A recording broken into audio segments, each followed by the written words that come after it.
जय माता की। आप सभी का हमारे YouTube चैनल जय माता की में बहुत बहुत स्वागत है।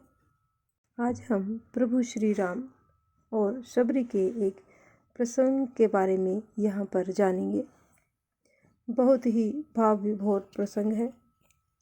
उसको सुनने से पहले यदि आप हमारे चैनल पर अभी नए आए हैं तो कृपा करके चैनल को सब्सक्राइब कर लीजिए और घंटी जैसे दिखने वाले बटन को भी दबा लीजिए ताकि आने वाली नई वीडियो की नोटिफिकेशन आपको आसानी से मिल सके।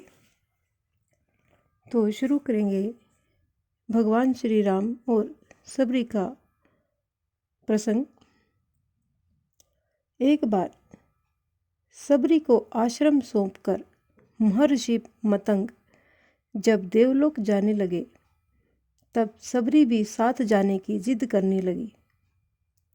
शबरी की उम्र उस समय केवल 10 वर्ष की थी। वो महर्षि मतंग का हाथ पकड़कर रोने लगी कि देव जी, मैं भी आपके साथ चलूंगी। महर्षि शबरी को रोते हुए देखकर व्याकुल हो उठे। शबरी को बहुत समझाया कि पुत्री, इस आश्रम में भगवान आएंगे, तुम यहाँ पर प्रतीक्षा करो। अबोध शबरी इतना अवश्य जानती थी कि गुरु का वाक्य सत्य होकर रहेगा। उसने फिर पूछा कि कब आएंगे। महर्षि मतंग त्रिकालदर्शी थे। वे भूत भविष्य सब कुछ जानते थे। वे ब्रह्म ऋषि थे। महर्षि शबरी के आगे घुटनों के बल पर बैठ गए। शबरी को नमन किया। आसपास उपस्थित सभी ऋषिगण असमंजस में डूब गए कि ये उल्ट कैसे हुआ। यहाँ पर तो गुरु शिष्य को नमन करे, ये कैसे हुआ। महर्षि के तेज के आगे कोई भी बोल न सका। महर्षि मतंग बोले, पुत्री, अभी उनका जन्म ही नहीं हुआ है। अभी दशरथ जी का लगन भी नहीं हुआ। उनका कौशल्या से विवाह होगा, फिर भगवान की लंबी प्रतीक्षा होगी, फिर दशरथ जी का विवाह सुमित्रा से होगा, फिर प्रतीक्षा होगी, फिर उनका विवाह कैकेयी से होगा, फिर प्रतीक्षा होगी, फिर वो जन्म लेंगे, फिर उनका विवाह माता जानकी से होगा, फिर उन्हें 14 वर्ष तक वनवास होगा और फिर वनवास के आखिरी वर्ष माता जानकी का हरण होगा। तब उनकी खोज में वे यहाँ आएंगे।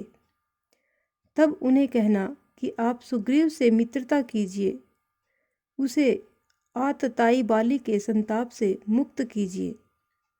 आपका अभिष्ट सिद्ध होगा और आप रावण पर अवश्य ही विजय प्राप्त करेंगे। शबरी यह एक क्षण के लिए किंग कर्तव्य में मूढ़ हो गई। अबोध शबरी इतनी लंबी प्रतीक्षा के समय को माप भी नहीं पाई। वह फिर अधीर होकर पूछने लगी कि प्रभु, इतनी लंबी प्रतीक्षा कैसे पूरी होगी गुरुदेव। महर्षि मतंग बोले, वे ईश्वर हैं, अवश्य ही आएंगे, ये भावी निश्चित है। लेकिन यदि उनकी इच्छा हुई तो काल दर्शन के इस विज्ञान को परे रखकर वे कभी भी आ सकते हैं, लेकिन आएंगे अवश्य ही।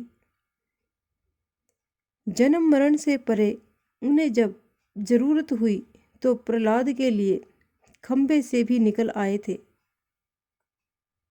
इसलिए प्रतीक्षा करना, वे कभी भी आ सकते हैं। तीनों काल तुम्हारे गुरु के रूप में मुझे याद रखेंगे। शायद यही मेरे तप का फल है। शबरी गुरु के आदेश को मान वहीं आश्रम में रुक गई और उसे हर दिन प्रभु श्री राम की प्रतीक्षा रहती थी। वह जानती थी कि समय का चक्र उनकी उंगली पर नाचता है। वे कभी भी आ सकते हैं। हर रोज रास्ते में फूल बिछाती, हर क्षण प्रतीक्षा करती, कभी भी आ सकते हैं। हर तरफ फूल बिछाकर हर क्षण प्रतीक्षा। शबरी बूढ़ी हो गई। शबरी ने पूरी आयु प्रतीक्षा में निकाल दी। लेकिन प्रतीक्षा उसी अबोध चित्त से करती रही। और एक दिन उसके बिछाए फूलों पर प्रभु श्री राम के चरण पड़े। सबरी का कंठ अवरुद्ध हो गया, आंखों से अश्रुओं की धारा फूट पड़ी। गुरु का कथन सत्य हुआ, भगवान उसके घर पर आ गए। सबरी की प्रतीक्षा का फल ये रहा कि जिन श्री राम को कभी तीनों माताओं ने झूठा नहीं खिलाया, उन्हीं श्री राम ने सबरी का झूठा खाया। इस प्रकार सबरी की प्रतीक्षा यहीं पर संपन्न हुई और प्रभु श्री राम ने उनको दर्शन दिए। कितना अद्भुत, सुंदर और अति सुंदर, भाव विभोर कर देने वाला प्रसंग है। यह प्रसंग विशेषकर सनातन संस्कृति को महान बनाने वाला उल्लेख है। शत शत नमन कि हमारे पूर्वज श्री राम, हम जिनके वंशज हैं। इस प्रकार से ये भगवान श्री राम और सबरी के इंतजार का ये प्रसंग यहीं पर संपन्न होता है। यदि आपको ये हमारी प्रसंग पसंद आया तो एक लाइक का बटन अवश्य दबा दीजिए। इस प्रकार की और भी अन्य धार्मिक रोचक कथा कहानियों को जानने व सुनने के लिए हमारे चैनल को सब्सक्राइब करें, लाइक करें और अपने मित्रों और प्रियजनों में आगे भी शेयर करते रहें। जय माता की।